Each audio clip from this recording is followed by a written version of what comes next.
നിങ്ങൾ നോക്കുക, എന്റെ വീട്ടിലേക്ക് ഇന്ന് യൂത്ത് കോൺഗ്രസ്സുകാർ പിന്നെ മാർച്ചിന് വരികയാണ്. വീട്ടിലിരുന്ന് അമ്മയും കുട്ടികളും എന്താ പഠിച്ചത്?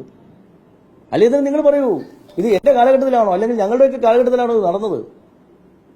ഞങ്ങളുടെ കാലഘട്ടത്തിൽ ഇത് കൃത്യമായ മാനദണ്ഡ പ്രകാരം കൃത്യമായി ഏത് രീതിയിലാണോ ചെയ്യേണ്ടത് ആ രീതിയിലാണ് ചെയ്തിരിക്കുന്നത്. അത് ഞങ്ങൾക്കൊരു പിന്നെ ഒരു അക്ഷരവും ഞങ്ങൾക്കെതിരെ കോടതി പോലും പറയുന്നില്ല. പറഞ്ഞ ഒരു ചെറിയ സാങ്കേതിക പ്രശ്നം മാത്രമാണ്. ഞങ്ങൾ കൃത്യമായ മാനദണ്ഡങ്ങൾ പാലിച്ചുകൊണ്ടാണ്. അതുകൊണ്ടാണ് ദേവസ്വം വകുപ്പ് മന്ത്രി എന്നുള്ള നിലയിൽ ശ്രീ വി എൻ വാസവനും ദേവസ്വം ബോർഡ് പ്രസിഡന്റ് എന്നുള്ള നിലയിൽ എനിക്കും ആത്മവിശ്വാസമുള്ളത്. ഞങ്ങളൊരു കാര്യവും വ്യക്തതയില്ലാതെയോ കൃത്യതയില്ലാതെയോ ചെയ്തിട്ടില്ല. ചെറിയ സാങ്കേതിക പ്രശ്നങ്ങൾ ഉണ്ടായിട്ടെങ്കിൽ അത് ക്ലിയർ കോടതിയോട് പറഞ്ഞിട്ടുമുണ്ട്. അപ്പൊ ഞാൻ പറയുന്നത്, നിങ്ങൾ തിടുക്കപ്പെടരുതേ, അന്വേഷണം വരട്ടെന്നേ.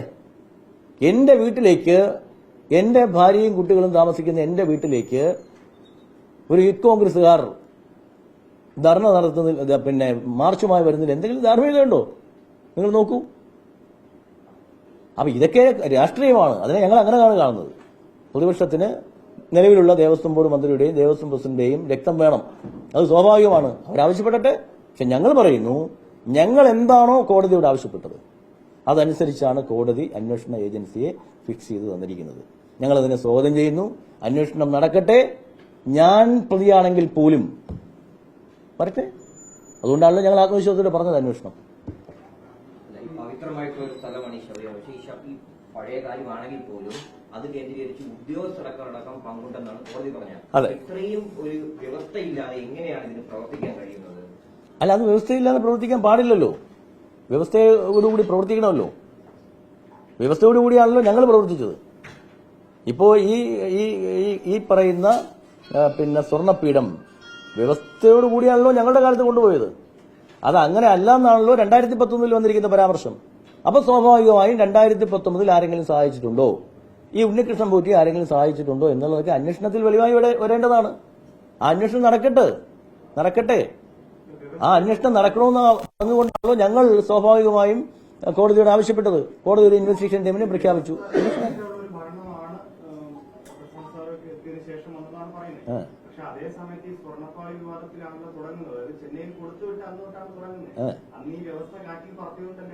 എന്ത് വ്യവസ്ഥ കാറ്റിൽ പറത്തിയെന്നാണ് പറയുന്നത്? അല്ല, സ്പെഷ്യൽ കമ്മീഷണർ അന്ന് ഉണ്ടായിരുന്നില്ല. സ്പെഷ്യൽ കമ്മീഷണർ അന്നില്ല. അതുമായി ബന്ധപ്പെട്ട് 2-3 മാസം ഉണ്ടായിരുന്നില്ല. അദ്ദേഹത്തിന് ചികിത്സയുമായി ബന്ധപ്പെട്ടാണ്. പക്ഷെ ഞാൻ മനസ്സിലാക്കുന്നത് അന്വേഷണ ഉദ്യോഗസ്ഥർ അദ്ദേഹത്തെ അറിയിക്കാൻ താമസിച്ചു പോയി എന്നുള്ളതാണ്. അറിയിക്കാതെയൊന്നുമല്ല. നിങ്ങൾ നോക്കൂ, അങ്ങനെ അറിയിക്കാതെ നിങ്ങളൊക്കെ ചില ഓൺലൈൻ ചാനൽ പറഞ്ഞ പോലെ പാതിരാത്രിയിൽ മൊട്ടിച്ചുകൊണ്ട് പോയതാണോ? കൃത്യമായ പ്രൊസീജിയറാണെന്നേ. ഞങ്ങള് കൃത്യമായ പ്രൊസീജിയറാണ്. ഈ ഉണ്ണികൃഷ്ണൻ പോറ്റി ഞങ്ങളോടും പറഞ്ഞല്ലോ, ഞങ്ങൾ എന്റെ തന്നു വിടണമെന്ന്. ഞങ്ങൾ തയ്യാറായില്ലല്ലോ. എന്താ അതിന്റെ പറഞ്ഞോട്ടെ, ഞങ്ങളോടും പറഞ്ഞല്ലോ തന്നു വിടണോ. ഞങ്ങൾ എന്താ തയ്യാറാകാത്തത്? അപ്പൊ ഞങ്ങൾ തയ്യാറായില്ല. ഞങ്ങൾ പറഞ്ഞ ഞങ്ങൾക്കൊരു പ്രൊസീജിയറുണ്ട്, അത് പാലിച്ചേ ചെയ്യാൻ പറ്റുള്ളൂ. തിരുവാഭരണ കമ്മീഷണർ അവിടെ പോയി. ഞങ്ങളുടെ ദേവസ്വം വിജിലൻസ് എന്ന് പറയുന്നത് ദേവസ്വം ഉദ്യോഗസ്ഥന്മാരല്ല, പോലീസിൽ നിന്ന് വന്ന ഡെപ്യൂട്ടേഷൻ വന്ന ഉദ്യോഗസ്ഥന്മാരാണ്. വിജിലൻസിന്റെ സാന്നിധ്യത്തിൽ, സ്മിത്തിന്റെ സാന്നിധ്യത്തിൽ. സ്മിത്ത് വേണം, കാരണം ഈ സ്വർണത്തിന്റെ മാറ്ററിയണമെങ്കിൽ, സ്വർണത്തിന്റെ മൂല്യം അറിയണമെങ്കിൽ സ്മിത്ത് വേണം. സ്മിത്തിന്റെ സാന്നിധ്യത്തിൽ കൃത്യമായ വീഡിയോ ചിത്രീകരണത്തോടുകൂടി മഹസർ തയ്യാറാക്കി സുരക്ഷിത വാഹനത്തിലാണ് ചെന്നൈയിലേക്ക് കൊണ്ടുപോകുന്നത്. അത് കോടതിക്ക് ബോധ്യപ്പെട്ടതാണ്ടുകൊണ്ടാണല്ലോ തിരിച്ചു കൊണ്ടുവന്ന് സ്ഥാപിക്കാൻ ഞങ്ങൾക്ക് അനുവാദം നൽകുന്നത്. താന്ത്രിക വിധി പ്രകാരം അനുജ്ഞ വാങ്ങി. ഇതിനപ്പുറം എന്താ ചെയ്യാൻ സാധിക്കുന്ന? പിന്നെ ഒരു ചെറിയ സാങ്കേതിക പ്രശ്നം, അത് സ്വാഭാവികമായും കോടതിയെ ക്ഷമിച്ചല്ലോ. കോടതിയോട് ഞങ്ങൾ പറഞ്ഞല്ലോ, ഞങ്ങൾ ഖേദം പ്രകടിപ്പിച്ചല്ലോ. അപ്പോൾ അതുകൊണ്ട് വ്യവസ്ഥ എന്ന് പറയുമ്പോൾ അതൊന്നും വലിയ സംഭവമായിട്ടൊന്നും ഞാൻ കാണുന്നില്ല.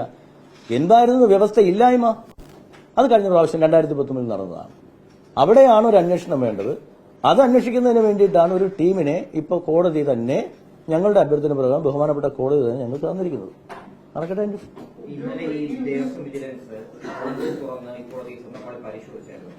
എന്തോ ആയിരിക്കും. കാരണം അവർ ദേവസ്വം വിജിലൻസ് കഴിഞ്ഞ 1-2 ആഴ്ച കൊണ്ട് ഈ അന്വേഷണത്തിലാണല്ലോ. അത് ഇന്നലെ തുറന്നോ മെനഞ്ഞാൽ തുറന്നോ എന്ന് എനിക്കറിയില്ല. അവർ കൃത്യമായ അന്വേഷണം നടത്തിയാണല്ലോ SP MLA റിപ്പോർട്ട് കൊടുത്തത്. തുറന്നിട്ടുണ്ടാവാം.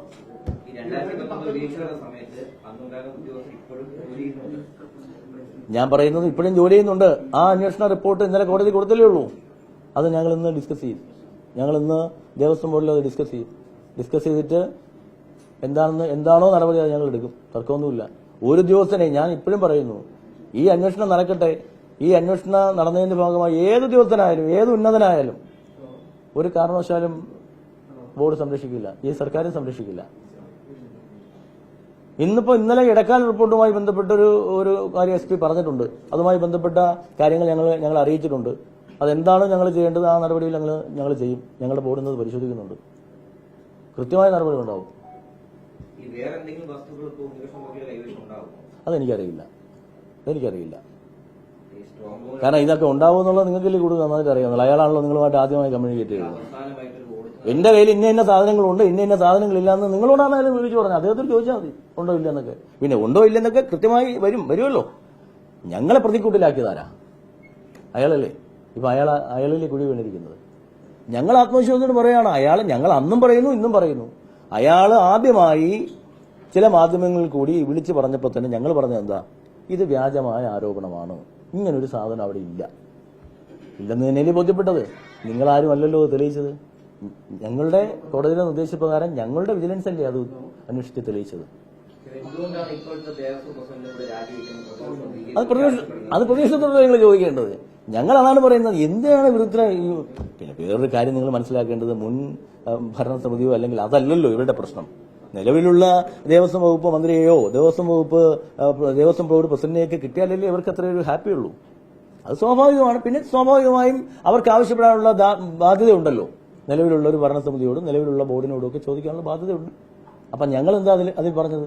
ഞങ്ങൾ ആത്മവിശ്വാസത്തോട് പറഞ്ഞത് അന്വേഷണം നടക്കട്ടെ എന്ന് പറഞ്ഞ് ചുമ്മാ സർക്കാരിനോട് ആവശ്യപ്പെട്ട് ചുമ്മാ കള്ളക്കളി കളിക്കുകയല്ലല്ലോ ഞങ്ങൾ ചെയ്തത്. ഞങ്ങൾ കൃത്യമായി ഞങ്ങളുടെ സ്റ്റാൻഡിംഗ് കൌൺസിൽ മുഖാന്തരം ഞങ്ങൾ കോടതിയോട് ആവശ്യപ്പെട്ടു.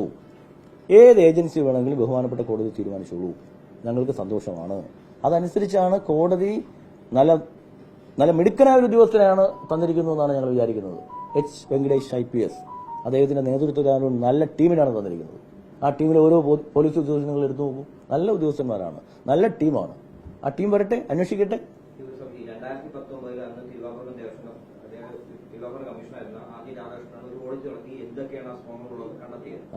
അതിനുശേഷം പിന്നീട് എപ്പോഴെങ്കിലും എന്തൊക്കെ വസ്തുക്കളായി ഉണ്ട് എന്നുള്ളൊരു ഓടിച്ച് അങ്ങയുടെ കാലത്ത് എന്തൊക്കെയാണ് സ്പോൺസർമാർ നൽകിയിട്ടുള്ള അല്ലെങ്കിൽ ഭക്തന്മാർ നൽകിയിട്ടുള്ള കണക്ക് എന്തെങ്കിലും കയ്യിലുണ്ട്? ഞാനിത് എത്രയോ കാലം മുമ്പ് നിങ്ങളോട് പറഞ്ഞതാണ്.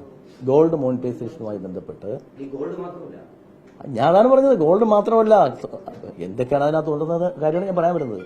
ഗോൾഡ് മോണിറ്റൈസേഷനുമായി ബന്ധപ്പെട്ട് ഞങ്ങളൊരു കണക്കെടുപ്പ് നടത്തിയിരുന്നു. ഞങ്ങൾക്ക് 18 സ്ട്രോങ് റൂമുകളുണ്ട്. ഈ സ്ട്രോങ് റൂമുകളിലാകെ കഴിഞ്ഞ 1.5 വർഷക്കാലമായി നടത്തിക്കൊണ്ടിരിക്കുകയാണെന്നേ. അത് കോടതിയുടെ നിർദ്ദേശപ്രകാരമാണ്, സ്റ്റേറ്റ് ഓഡിറ്റിന് വിധേയമായിട്ടാണ്. ഞങ്ങളുടെ ഉദ്യോഗസ്ഥർ ഈ 18 സ്ട്രോങ് റൂമിലും കയറി A category, B category, C category അല്ലാത്ത സാധനങ്ങൾ, ഇപ്പൊ ചെമ്പും ഓടൊക്കെ ഉണ്ടല്ലോ, അല്ലാത്ത സാധനങ്ങൾ ഇതെല്ലാം കൃത്യമായി പരിശോധിച്ചുകൊണ്ടിരിക്കുകയാണ്. ഈ ചെമ്പും ഓടും ഒക്കെ സെപ്പറേറ്റ് ആയിട്ടാണ് നമ്മളിപ്പോൾ കൈകാര്യം ചെയ്തുകൊണ്ടിരിക്കുന്നത്. എത്രയോ ചെമ്പും ഓടും ഒക്കെ എത്രയോ കാലങ്ങളായി ചില മേഖലകളിൽ കൂട്ടിയിട്ടിരിക്കുകയാണ്. അതെല്ലാം ഇപ്പോൾ ഓഡിറ്റ് നടത്തി ഞങ്ങൾ അതും ലേലം ചെയ്ത് കൊടുക്കാൻ അതും കോടതിയുടെ ഉത്തരവിന് വിധേയമായിട്ടാണ് കൊടുക്കാൻ പോവുകയാണ്.